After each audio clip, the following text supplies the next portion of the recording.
Imagine raising almost $2 billion, hiring Hollywood's biggest stars, launching a brand new streaming platform during a time when the entire world was consuming more online content than ever before, and still watching your company collapse in just 6 months. It sounds impossible, but that's exactly what happened to Quibi, a startup backed by legendary executives, billion-dollar investors, and A-list celebrities, yet one of the fastest billion-dollar failures in modern business history. So what went wrong? How did a company with every possible advantage fail so spectacularly? The answer isn't just about bad timing or bad luck, it's about misunderstanding people. And that's a mistake no amount of money can fix.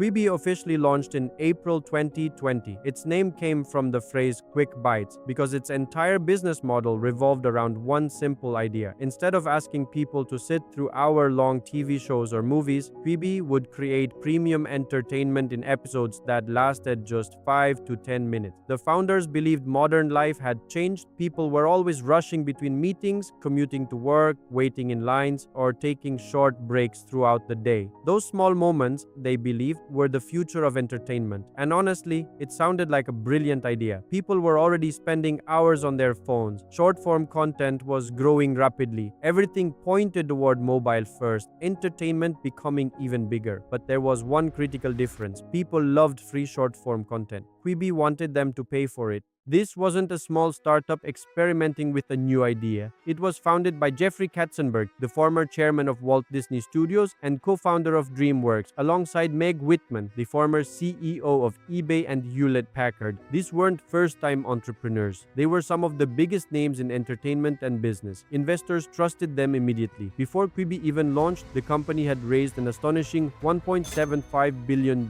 That kind of funding is almost unheard of. Most startups spend years trying to raise a fraction of that amount. Quibi entered the market with money, influence, and enormous expectations. Everyone assumed success was inevitable. Then the spending began. Quibi invested heavily in original content. Some productions reportedly cost close to $100,000 per minute. They hired celebrities like Liam Hemsworth, Jennifer Lopez, Idris Elba, Anna Kendrick, and many more. Everything about Quibi screamed premium. Its marketing campaign was everywhere. Television commercials, billboards, social media, interviews, even Super Bowl advertising. The company wanted the world to believe that Quibi was the future of entertainment. From the outside, it certainly looked like it. Then, just as Quibi launched, the world changed. COVID-19 forced millions of people to stay home. Streaming platforms exploded. Netflix gained millions of subscribers. TikTok downloads skyrocketed. YouTube watch time reached record highs. At first glance, this seemed like the perfect moment to launch a streaming service. But Quibi had built its product for commuters, people waiting for trains, standing in coffee shops, traveling to work. Those moments disappeared almost overnight. Instead of watching 5-minute episodes on a phone, people were sitting comfortably at home watching Netflix on their televisions. Quibi's biggest advantage suddenly became its biggest weakness. But COVID wasn't the real reason Quibi failed. It simply exposed a much bigger problem. Quibi misunderstood what people actually wanted.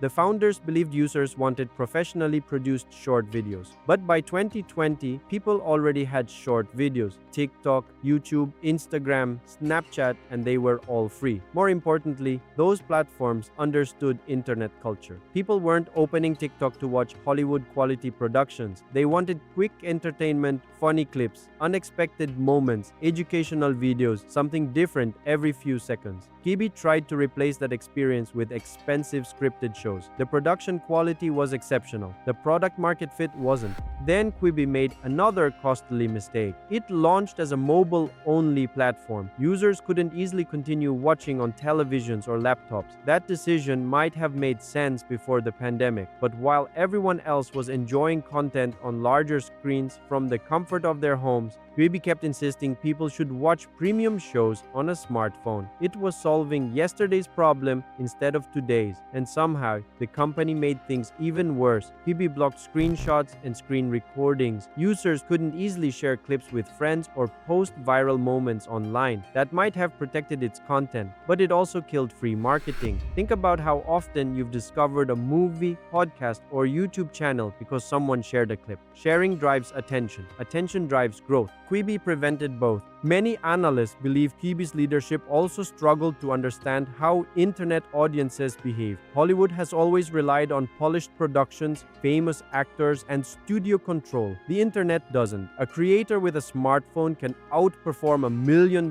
production simply by making something people genuinely enjoy watching. TikTok proved it, YouTube proved it. The internet rewards engagement before production quality. Quibi invested almost entirely in production quality. That difference changed everything.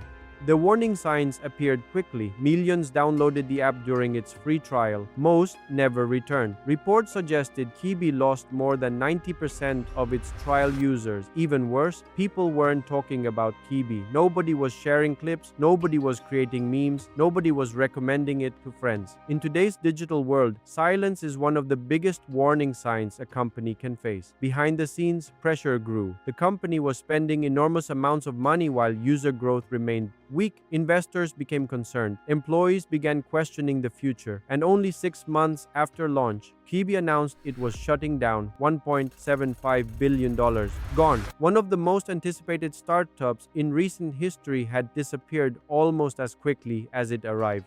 Quibi's story teaches one lesson every entrepreneur should remember. Money cannot replace product market fit. You can hire the smartest executives, raise billions from investors, sign the biggest celebrities, and produce world-class content. But if customers don't truly want your product, none of it matters. The market always decides. Quibi wasn't defeated by Netflix, it wasn't defeated by COVID, and it certainly wasn't defeated by a lack of money. It was defeated by a simple misunderstanding of human behavior, because in today's world, the companies that win aren't always the ones with the biggest budgets. They're the ones that understand their users better than everyone else. So what do you think? Could Quibi have survived if the pandemic had never happened? Or was its business model flawed from the very beginning? Let me know your thoughts in the comments. And if you enjoyed this story, don't forget to like the video, subscribe to the channel, and turn on notifications for more stories about billion-dollar startups, business empires, and the biggest failures that changed the business world.